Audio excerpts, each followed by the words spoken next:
지난 주일에도 예수님의 마음이란 제목으로 말씀을 드리면서 먼저 드렸던 1절에서 4절 무슨 일이든지 다툼으로 하지 아니하고 허영으로 하지 아니하고 오직 겸손한 마음으로 각각 자기보다 남을 낮게 여기며 또 자기 일을 돌아볼 뿐더러 각각 다른 사람들의 일도 선한 사마리아 사람처럼 돌아보아야 한다.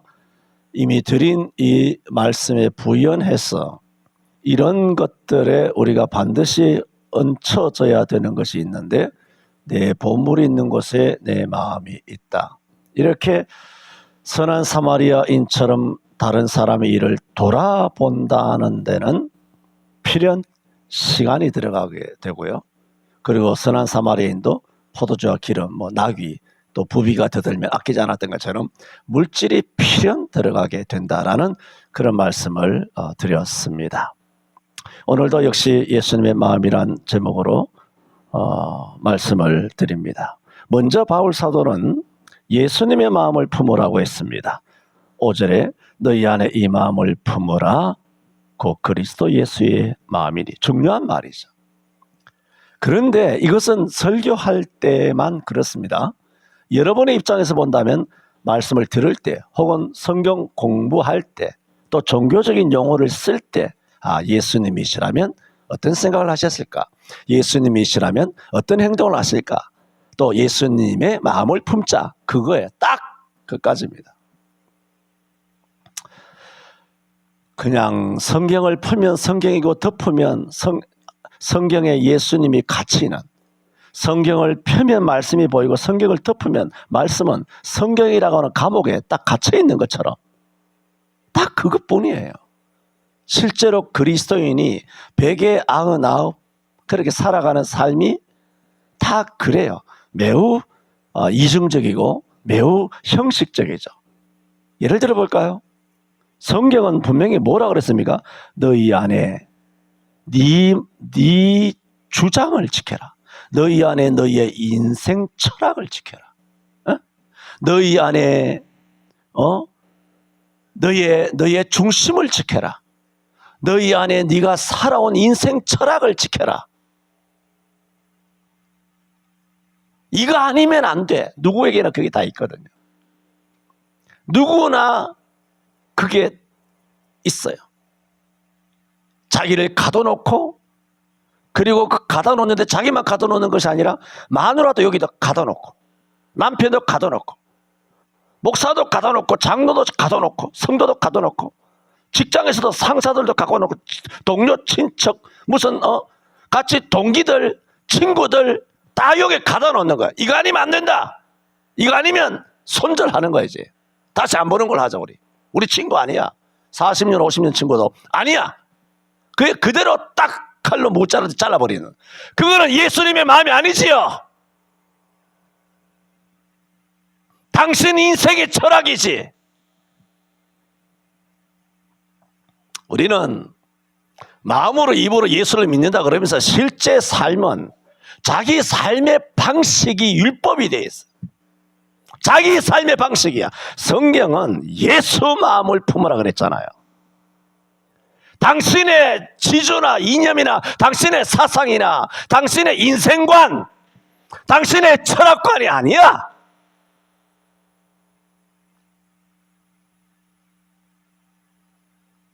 인간이 가지고 있는 인생관이니 철학관이니 자주관이니 민주관이니 통일관이니 아니면 노동관이니 물질관이니 다 똥이 있어. 똥. 그러므로 빌립보 3장 7절인가요? 거기서도 바울이 말한 것처럼 그러나 내게 무엇이든지 유익하던 것을 내가 다 그리스도를 위하여 해로 여길 뿐더러 또한 모든 것을 해로 여기고 배설물로 똥처럼 여긴다 그랬잖아. 내가 성경에 없는 단어를 씁니까? 말라기 2장에서는 제사장의 얼굴에 제물의 똥을 얼굴에 발라버리리라 그랬어. 그러니까 예수님의 마음을 품으라. 나도 그런 마음을 품어야 되고, 그걸 우리가 예수님의 마음이 100%라면 전능하신 예수님의 마음에 1%라고 표현하는 것도 진짜 언감생심 말도 안 되죠. 0.000000001%가 될는지 모르겠습니다만은 예수님의 마음에 만분의 1, 억만분의 1, 1조분의 1, 1조분의 1이라도 닮으면 그게 뭔가요? 여러분 좀 이해하기 쉽게 말할게요. 이게 좀 너무 속되다. 아무리 적게 닮아도 그 닮은 건 뭘까요? 예수님을 닮은 거잖아요. 안 그렇습니까? 아무리 씨알 만큼 적게 닮아도 예수님을 닮은 것이라면 그건 닮은 거잖아요. 그게 뭘까요? 겨자씨 같은 믿음이에요. 그게. 그런데 이것도 하나도 안 닮아. 그냥 입으로만 예수 믿는다 그러고 실제 예수님의 인격, 예수님의 사상, 예수님의 생각, 예수님의 마음은 0.00001%도 안 닮아. 오로지 자기의 인생관이 중요한 거야. 자기의 주관, 자기의 주의. 그건 아니죠. 오늘 성경은 그런 게 아니다. 그렇게 말씀하고 있습니다. 바울은 예수님의 마음을 품어라 그랬습니다. 그 예수님의 마음을 6절에 이렇게 말하고 있죠. 그는 근본 하나님의 본체시나 하나님과 동등됨을 취할 것으로 여기지 아니하시고 오히려 자기를 비어 종의 형체를 가져 사람의 모양으로 나타나셨으니 또 자기를 낮추시고 죽기까지 복종하셨으니 곧 십자가에 죽으심이라 그렇게 말하고 있습니다. 그러므로 이 예수님의 마음을 쭉 풀어서 설명했습니다마는 이 예수님의 마음을 한마디로 하면 뭔가요? 당신을 낮추실 거예요. 끊임없이 원래 하나님이신데 하나님과 동등하신데 동등됨을 취할 것을 여기지 아니하시고 오히려 자기를 비어 종의 형체를 가져 사람으로 나타나신 거예요. 사람의 모양으로 나타나셨어요. 그리고 자기를 또 사람이 되신 것만 해도 엄청 낮아지신 것인데 그 사람이 된 가운데서도 자기를 또 낮추시고 어디까지? 십자가에 죽으시기까지 처절하게 절대적으로 낮아지셨잖아요. 왜 그러셨을까요? 이것은 전적으로 우리를 위해서요. 예수님에게 이럴 이유가 뭐가 있습니까? 예수님이 하나님이 이럴 필요가 뭐가 있어요? 전적으로 이것은 우리를 위해서요. 예수님이 이렇게 낮아지신 이유, 이런 예수님의 마음은 전적인 우리를 위하십니다.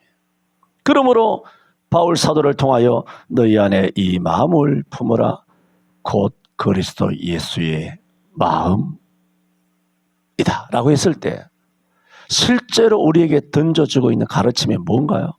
너희도 예수님처럼 낮아지라는 거예요. 이게 핵심이잖아요. 절대적으로 낮아진 예수의 마음을 본받아라. 물론 이런 마음을 아까도 말한 것처럼 억만분의 1도 못 담죠.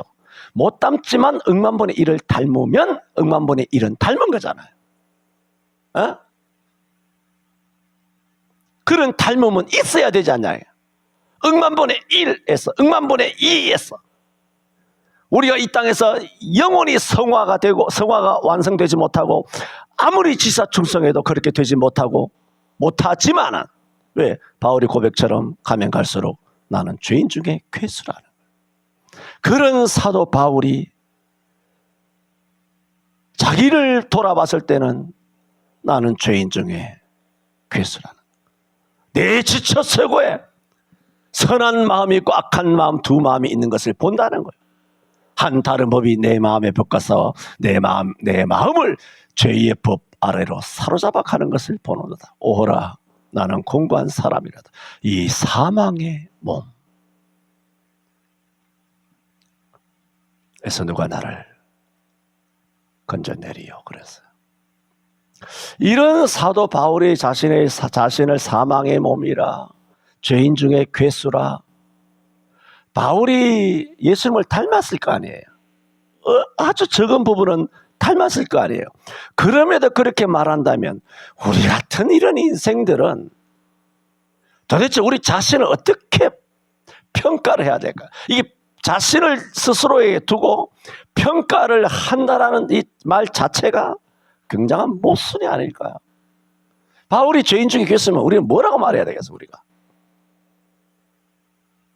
어쨌든 그런 예수를 닮아가면 닮아갈수록 바울이 어떤 모습을 취하고 있습니까? 그게 취하는 게 아니에요. 실제로 어떤 상태임을 고백했습니까? 낮아졌다는 거죠. 바울도. 성경의 모든 인물들은 예수를 만나서 예수를 닮아가고 신앙이 깊어지면 깊어질수록 어떻게 되냐? 예수님을 닮아갔는데 닮아간 증거가 뭐냐? 낮아짐이에요.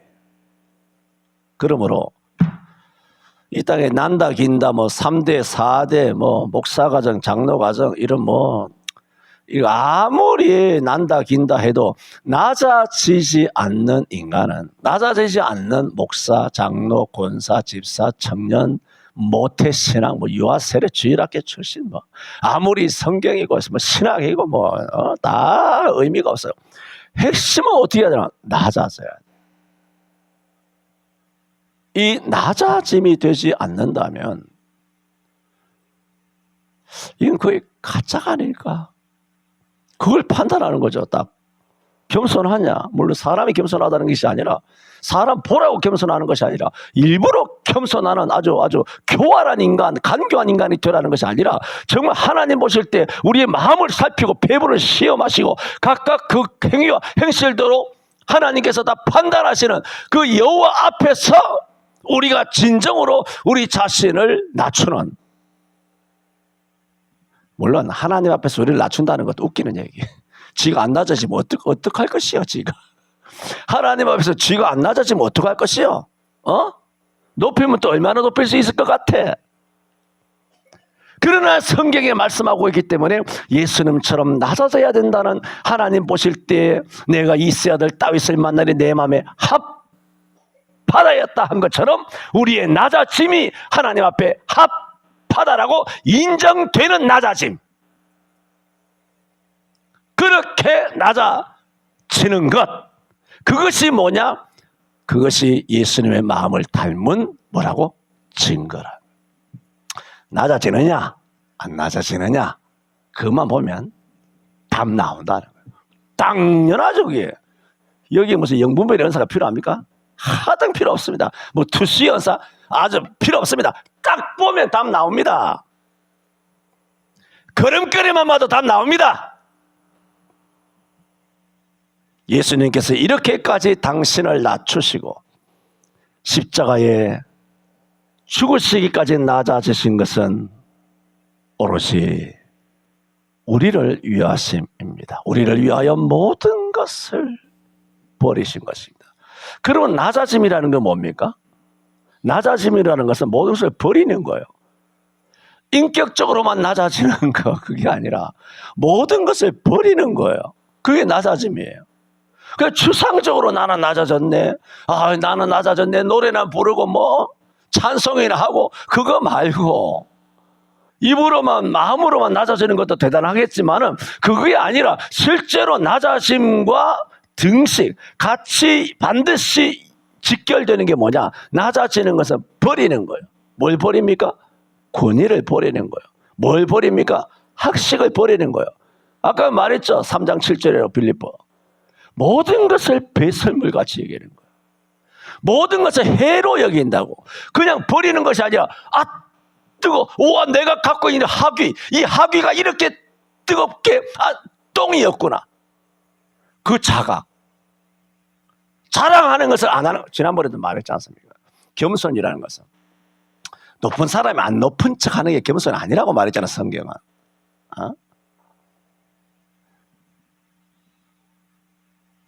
왜 성경의 성경적인 근본적인 그 의미를 그렇게 이해를 하면 할까? 그건 아니죠.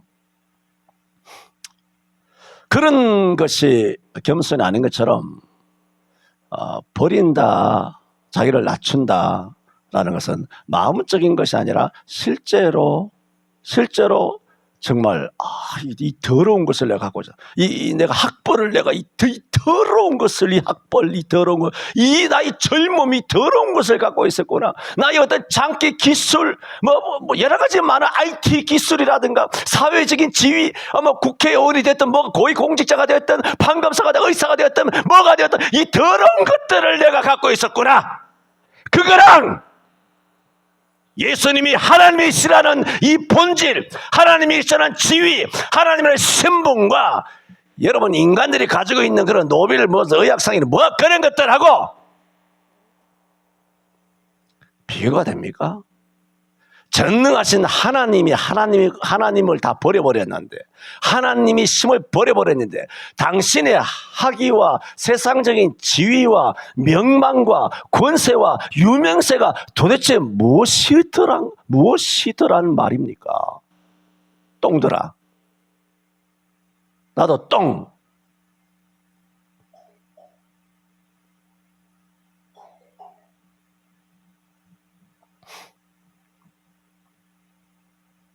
그래서 저는 참 쉽습니다. 왜? 더 낮출 것이 없기 때문에 낮아지기가 쉽습니다. 근데 실상 아주 높아져 있는 사람은 이게 그렇게 힘듭니다. 할렐루야. 뭔 얘기인지 아십니까? 은혜인 줄 아시길 바랍니다. 더 낮아질 데가 없잖아. 땅바닥에 기고 있잖아. 그게 은혜. 어디 가서 뭐 교만하겠습니까? 거지 같은 인생이.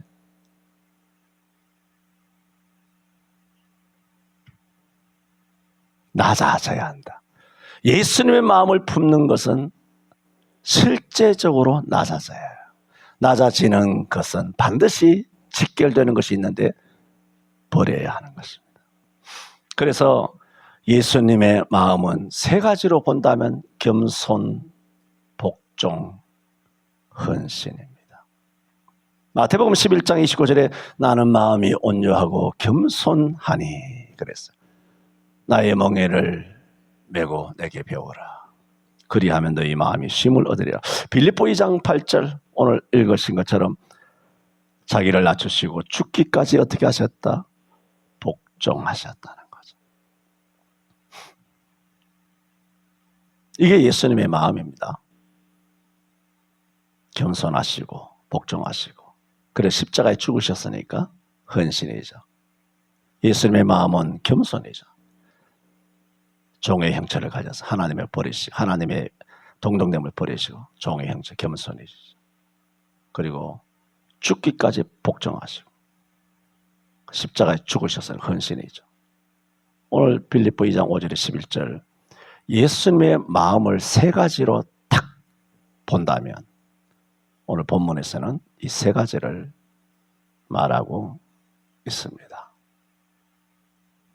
그래서 이게 참 어려운 것은 첫째부터가 불가능하죠. 그런 자신에게서부터 낮추는 것 자체가 불가능해요. 실제로 살아보면. 자기를 이렇게까지 낮추는 것이 불가능하고 그 다음에 낮추는 것의 진짜는 증명은 버려야 된다는데 이게 또 불가능해요. 애초에 이게 불가능해. 이게 그 다음에 이렇게 된 다음에 복종을 해야 되는데 복종도 불가능해. 다 불가능해. 그 다음에 사람이 이렇게까지 해서 자기를 낮추고 버리고 복종하고 하더라도 사람은 참 이렇게 되면 또 사람들 교만이 또 스물스물 올라오거든. 이 정도 되면. 그 교회에 충성을 하면 할수록 교만이 스물스물 올라와요. 내가 하나님께 영광을 돌렸다. 성도들에게 본이 됐다. 우리 교회에 내가 없으면 안 되는 것처럼. 답이 없어요, 인생은. 예수님 밖에는 답이 없습니다. 저는 아무리 성경을 통해 인간론을 연구해봐도 인간에게는 해결책이 없어요. 그 인간 속에는 나도 있고 여러분도 있고 우리 자신이 답이 없는 존재예요. 내가 앞만 봐도 인간의 심리 자체가 죄성이 죄성. 이렇게 예수님께서는 죽기까지 복종을 하셨습니다. 그 다음 드리고 싶은 말씀은 예수님은 자기를 낮추셨다 그랬지 않습니까? 그래 자기를 버리시기까지 하셨다 그랬어. 그것이 뭐냐? 바로 겸손과 복종과 헌신이라 그렇게 말씀을 드렸습니다. 근데 두 번째로 드리고 싶은 말씀은 이런 예수님은 잘 보세요. 자신이 그냥 낮아진 거예요.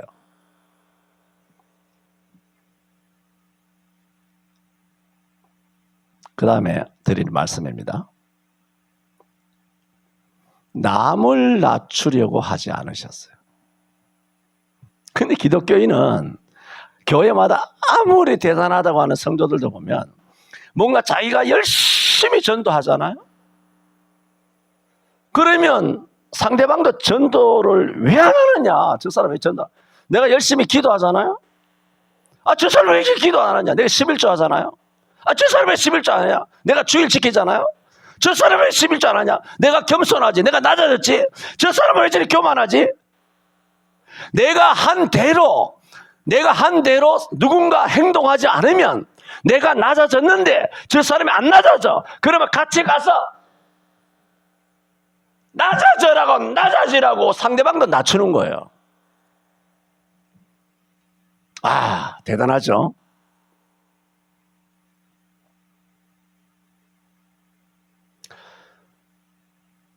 하나님이신 예수님께서는 이 땅에 오셔서 당신께서 낮아지셨어요.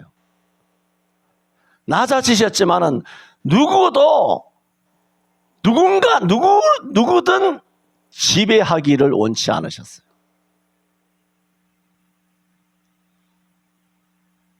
예수님은 자신이 높임을 받는 것을 원치 아니하시고 자신의 모든 영광을 죄인들을 위하여 버리셨습니다. 오직 예수님께서 지상에 오셔서 원하신 것은 죄인들을 섬기는 것이었습니다. 상대방도 나처럼 낮아져라고 강요한다든가 그런 강요를 통해서 왜 나처럼 하지 않지라는 강요를 통하여 상대방을 심리적으로 지배를 하여 나만큼 충성하지 못하는 사람은 내 앞으로 나란히 그렇게 하지 않았다는 거예요. 교회마다 지금 앞으로 나란히 시키고 이게 된 지는 수십 년 됐습니다. 1980년 이후부터 44년 동안 교회마다 앞으로 나란히. 마가복음 10장 45절에 인자에 온 것은 섬김을 받으려 함이 아니라 도리어 섬기려 하고 자기 목숨을 많은 사람의 대성물로 주려 함이니라. 성경은 반복하여 말하기를 자기를 낮추는 자가 높아질 거라 그랬어요. 낮추는 자는 남도 낮아져야 한다. 낮추는 자는 남을 지배해도 된다. 그게 아니라 내가 낮아지란 말이에요. 내가 남을 낮추라는 게 아니라 네가 낮아지라고. 이 사람아, 왜 남이 안 낮아지고 남이 안 낮아졌다고 왜 남을 자꾸 가서 낮추려고 그래? 네가 낮아지라고. 너만 낮아지면 다 돼. 너만 낮아지면 너가 안 낮아졌기 때문에 너가 그런 행동하는 자체가 안 낮아진 증거야. 왜 가서 사람들 자꾸 낮추려고 그래? 그게 당신이 교만하다는 증거란 말이야. 바르게 권면하고 바르게 가르치는 것을 이야기하는 거 아닙니다. 당연히 경계하고 권면하고 또 가르치고 해야 되는 성경의 가르침도 있기 때문에 그걸 이야기하는 것이 아니라 오늘 본문에서 우리는 이런 부분을 삼가 조심해야 한다. 심리적으로, 영적으로. 마태복음 23장 12절에도 누구든지 자기를 높이는 자는 낮아지고 누구든지 자기를 낮추는 자는 높아지리라. 누가복음 14장 11절에도 똑같은 말입니다만은 무릇 자기를 높이는 자는 낮아지고 자기를 낮추는 자는 높아지리라고 말했습니다. 그런데 희한하게도 교인들도 마찬가지예요. 인간들은 누구나 타인을 지배하고자 합니다. 저는 아닌데요. 저는 남편한테 지배당하고 있는데요. 요즘 여성들이 다 남편들 지배하고 있죠. 그죠, 우리 집사님? 통장에서 돈 안 꺼내지만 남편이 하지도 못하고. 남편은 돈으로 다 쥐어뜨고. 용돈. 한 달에 500만 원씩 벌어와도 용돈 20만 원 줘. 남편이 무슨 ATM 기도 아니고 남편은 죽으라 해서 벌어오고. 한 달 용돈 30만 원, 40만 원 받아가지고 그 담배 사 피우고, 그 교통비 하고 말이죠. 밥 사 먹고 말이죠. 그 요즘은 남자가 불쌍한 시대가 되었습니다만 지금 그런 얘기 하는 것이 아니라 뭐 여린 아낙네들이 뭘 지배하겠느냐. 나는 뭐 가정에서 시어머니한테, 요즘은 시어머니한테 지배받는 게 아니죠. 며느리가 시어머니를 지배하고 있죠. 그럼 뭐 지배를 뭐 하고 있습니까? 뭐 친정어머니가 어떻고, 오빠가 어떻고, 뭐 시누이가 어떻고, 뭐 동서가, 손이 동서가 어떻고, 뭐 나는 지배를 받지 지배를 하지 않습니다. 그러나 가만히 보면 지 새끼를 지배하고 있어요. 지 아들, 딸을 지배해요. 요즘 이 젊은 엄마들 사납게 돼서 자식을 다루는 거 보면 너무나 비인격적으로 막 두들겨 패고 말이죠. 쌍욕하고 말이죠. 보면 엉망진창이에요. 응? 뭐 강조할 필요도 없어요. 강조할 필요도 없이 정말 쓰레기 같은 표현을 말한다면 지집에 키우는 그 소위 말해서 개새끼도 그렇게 안 키우더라고. 개새끼도 물고 빨고 하는데 지 배에서 난 새끼를 말이죠.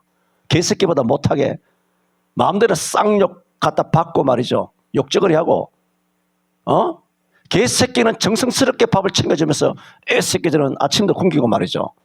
그 따위로 하는, 그게 당신의 자녀를 지배하는 거 아니야? 그래 컨트롤하는 거 아니야?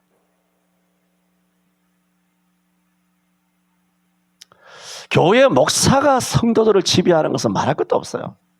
교회 장로는 또 장로네 하면서 그거 말이죠. 큰 교회에서 이렇게 하면서 그렇게 아주 겸손한, 그 일부러 겸손한 모양을 띠고 그렇게 성도들 앞에서 겸손한 모양으로 신앙이 있는 그런 품이 있는 모습으로 영적으로 참을 기도 많이 하는 인품이 있는 모습으로 성도들의 마음을 사로잡는 거죠.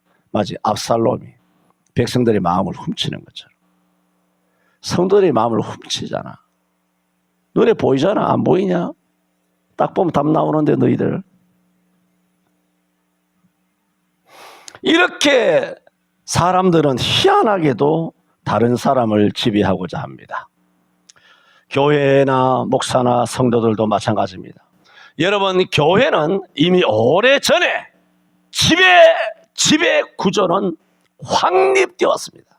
교회는 교회마다 목사에 의한, 장로에 의한 이 연합체인 당회의 독재 체제가 한국 교회 교단마다 지배 체제는 콘크리트처럼 견고하게 확립된 지가 40년 넘었습니다. 그 정점에 목사와 장로가 있습니다. 한국 교회는 교회마다 당회 독재가 이루어지고 있습니다. 마치 2020년 4월 15일 부정선거를 통하여 당선된 이번에 5월달 총선을 통하여 갈아엎어질 쓰레기 같은 여의도 국회에 의해서 의회 독재 국가 대한민국이 되었던 것처럼 진짜 독재가 윤석열이 독재입니까? 국회의원들의 독재 아닙니까? 그런 시대를 우리가 지금 4년 동안 처참하게 살아가고 있는 것처럼 제가 말씀드리는 것은 여의도 국회 욕하지 말라는 거예요. 너희들 교회 당회원이 그러지 않냐? 목사 장로들이 그러지 않냐? 당회가 독재하고 있지 않느냐는 거예요. 국회의원은 5년마다 한 번씩이라도 4년마다 선거라도 하지.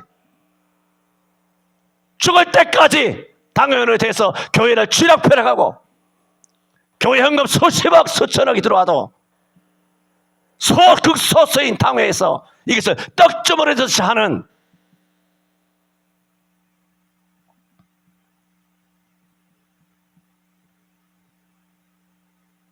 그런 헌금을 나가서 쓰면 제 주머니에서 나왔어. 근데 그 영광은 당회장 목사가 받고 선교위원장이 받고 교육위원장이 받고 당회원이 영광을 받는 거야. 노회 가든 총회를 가든.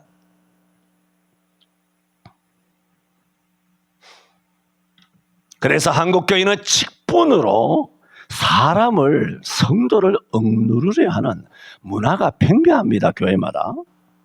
교회 먼저 왔다며 터줏대감 노릇하는 인간은 세고 셌습니다. 소위 새신자가 오면 약자 취급을 합니다. 여러분, 새신자가 오면 초신자 아니거든요. 어느 교회에서 뭐 이사를 온다든가 뭐 서울에 온다든가 뭐 이렇게 하면 어느 모태 신앙도 있고 말이야. 수십 년 예수 믿는 사람도 있고 기도하여 은사 받고 능력 받는 사람도 있고 그 전에 다니던 교회에서 참으로 기둥 같은 일꾼도 있고 그런 사람들인데 여러분 우리 교회 기둥이잖아요. 잘 보세요. 여러분도 다른 교회 가보세요. 다른 교회 가는 순간 새신자입니다. 다른 교회 가는 순간 새신자예요. 새신자가 되면 성경은 똑같은데 그 교회 시스템을 따라야 돼요. 6개월 동안 새신자 교육 받아야 돼요. 미친 거 아닙니까? 군대 장교가 전보 발령 나가지고 서울에서 부산으로, 부산에서 전주로, 전주에서 저렇게 전방으로 그렇게 소대장이나 중대장이나 대대장이 그렇게 전보 발령돼서 그렇게 가면 거기서 다시 또 찔러 이렇게 해서 신명 교육을 다시 받습니까? 다시 신명 교육 받아요? 그런데 십자가 군대라고 하는 교회는 여기서 뭐 집사를 했던 안수 집사를 했던 권사를 했던 장로가 됐던 다른 교회를 가게 되면 뭐 그렇게 해서 가면 안 좋지만 가게 되면 그 교회 가면 무조건 뭐냐? 새신자 분류가 돼요. 딱 예외 없습니다. 그러면 그 교회 시스템에도 따라야 되는 거예요. 또 예수님은 누구실까요? 이거 배워야 돼요. 천지 창조는 누가 있을까요? 에덴 동산에서 아담과 하와는 왜 이렇게 죄를 지었을까요? 이 죄에 대한 해결은 예수 그리스도십니다. 이거 다시 배워야 되는데 이런 도둑놈 같은 놈들이 다 있나? 자기네 교회 그 절차래. 내가 일찍 이야기했잖아. 교회마다 온갖 프로그램 만들어 놓고 이게 하나의 이제 율법이 됐어. 자기들만의 뭐냐? 선이 되어 있죠.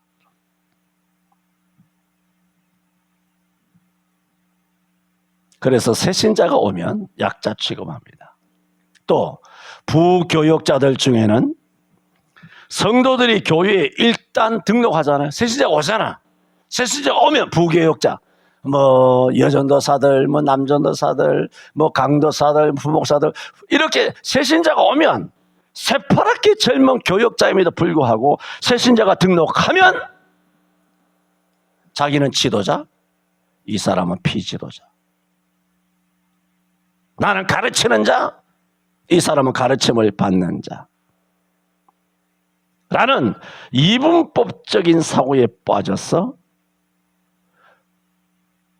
우리가 한 남인가, 우리가 한 형제가 아니냐. 그거 좋죠. 그건 당연하죠. 그런데 이게 교양과 예절이 되먹지 못한 교역자들도 많아서 친하게 한다는 거, 그리스도의 사랑으로 가까이 한다고 하는 것이 너무 편하게 다가가는 거야. 너무 편하게. 언제 봤다고? 나 이 교회 예수 믿으러 왔지. 당신 전도사 얼굴 보러 온 거 아니잖아. 당신 전도사나 부목사 밑에서 교육을 받으러 온 거 아니잖아. 내가 예수 믿으러 온 거야. 담임 목사 얼굴 보러 온 거 아니야. 하나님의 교회 예수 믿으러 온 거야, 오로지. 그런데 교역자들이 내가 열심히 관리하여 담임 목사의 칭찬받아야지, 내게 주어진 이 구역이나 여러 가지 기관에서 내가 새신자 담당 교역자로서 내가 열심을 다하여 하나님 앞에 영광을 돌려야지, 그런 충성된 마음으로 하지만은 디테일상 인간성이라든가 교양이라든가 그 마음을 쓰는 것이라든가 인격적인 부분에서 너무나 훈련이 안 된 젊은 교역자들이 많아요. 그래서 편하게 다가간다고 말도 적당하게 높였다 낮췄다. 자매님, 형제님 정말 깍듯하게 해야 되는데 조금 한두 주 지나면 아무개 자매, 아무개 형제, 이게 모든 이게 얼굴 표정이나 이 손짓이나 몸짓이 이런 어떤 목소리 톤이라든가 이런 것에 보면 나를 가볍게 언제 봤다고, 교역자고 하니까 우리가 그렇게 하겠지만은 언제 봤다고 저렇게 날 너무 친하게 다가오는 것이 첫째는 기분이 나빠요. 기분 나쁩니다. 그리고 약간 과하다, 무리하다, 그렇게 생각이 들 수도 있습니다. 어이없는 거죠. 또 심지어는 교인들 중에는 아까 직분으로 성도를 누르려고 한다 말씀을 드렸습니다만, 놀랍게도 나이가 무슨 자랑인지, 나이가 깡패인지, 나이가 계급인지 거지 같은 나이로 밑에 사람들을 다 애기 취급하는 거예요. 미친 거 아니에요 이게? 이걸 대가리를 어떻게 어디서부터 쪼아버려야 되나 이거? 물론 그렇다고 해서 젊은 사람이 우리 사람에게 함부로 해서도 안 되죠. 다 인격 채무로 서로 겸양하며 인격적인 그런 대화를, 그런 사귐을 가져야 되는데, 개 중에 못난 송아지 엉덩이에 뿔 난다고 개 중에 그런 아주 못된 못난 송아지가 한 마리씩 있어가지고 그 나이로 뭐 어린 것들이 뭘 아냐 하면서 막 이런 식으로 좌중을 그렇게 분위기를 엎어버리면 나쁜 사람이죠. 지금 뭘 말씀드립니까? 예수님의 마음을 지금 계속 말씀드리고 있지 않습니까? 왜 이 말씀을 드릴까요? 여러분 아시지요? 뭐라고 표현해야 될지 참 그렇습니다만, 하여튼 이 목사라는 것은 성이 이시라는 뜻이 아닙니다. 이 목사가 여러분에게 설교를 할 때마다 이 적용이 너무 날카로워요. 응? 왜 그러냐? 예수님 마음 품으라 이렇게 보통 설교하듯이 좋게 뭐 은혜롭게 하면 이 성도들은 이 정신줄 놓고 있다고. 응? 예수님 마음이 뭔지도 몰라. 낮아져라 그러면 그래, 자기를 낮추는 자가 높아지지, 뭐 이런 것만 알고 있는 거야. 다 원론적으로만. 그런데 실제 생활에 깊숙이 적용해서 들어갔을 때는 엉망진창인 거야, 살아가는 삶이. 그런 것들이 내 눈에 다 보인다고요. 그 영분별이 은사, 여기에 영분별이 은사 사용할 건덕지도 없어. 그냥 다 보여. 그냥 은사 필요 없을 정도야. 대한민국 교회마다 성도들 돌아다니는 꼬라지를 보면 은사가 필요 없어.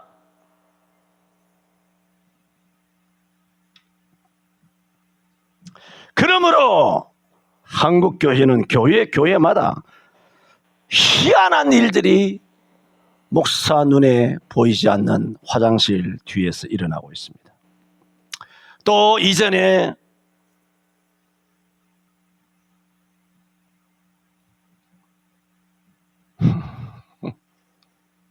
시간이 가서 내가 지금 더 앞으로 가야 되나 지금 서야 되냐 지금 잠시 갈등을 했습니다. 여기까지 합시다. 오늘 예수님의 마음이란 제목으로 말씀드렸습니다. 바울 사도는 예수님의 마음을 품으라 그랬습니다. 예수님의 마음은 낮아지는 겁니다. 낮아진다는 것은 추상적인 게 아닙니다. 버려야 합니다.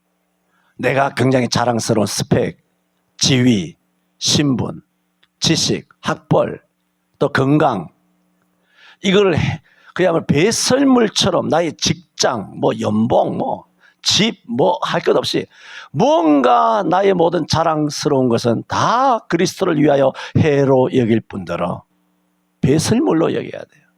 그게 바로 버리는 거예요.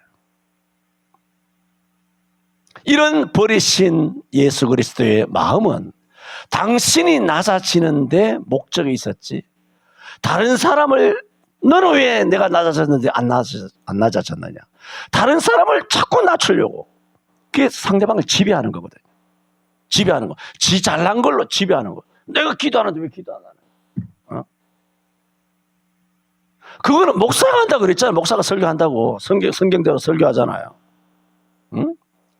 내가 강단에 내려가서는 내가 어느 누가 늦게 왔다고 뭐 안 한다고 뭐 지각했다고 지난주에 결석했다고 내가 언제 한마디 합니까? 내려가서는 내가 한마디는 안 한다. 강단에서만 막 신랄하게 따발총같이 이야기하지. 그런데 여러분끼리 그 강단 밑에서 서로 이러니 저러니 왜 잘못했느니 그렇게 하면 안 된다. 그런 거 하려면 정말 사랑으로 많은 기도를 한 다음 권면을 해야죠. 또 기도를 많이 하지 않았다면 권면을 시작하면 안 돼요. 기도를 많이 한 다음 그 다음에 권면을 하는 거예요. 오늘 예수님의 첫 번째 마음은 낮아지시는 마음이다. 그것은 겸손과 복종과 헌신이다. 말씀드렸습니다. 기도합니다. 바울 사도가 빌립보 교회를 향하여 너희 안에 이 마음을 품으라 하였습니다. 우리 자신의 인생 철학을 마음에 품고 이것이 아니면 아니다라는 감옥 속에 우리 자신을 가둬놓고 다른 사람들도 한 사람 한 사람 잡아와서 이 감옥에 가두고자 하는 신율법주의자가 되게 마시고 오직 예수님의 마음을 품게 하여 주옵소서. 예수님이 당신을 낮추신 것처럼 우리도 우리 자신을 낮추더라도 타인을 우리와 같이 아니하다 하여 타인을 판단하며 타인을 낮추고자 하는 인생이 되지 않게 하여 주옵소서. 예수님 이름으로 기도하옵나이다. 아멘.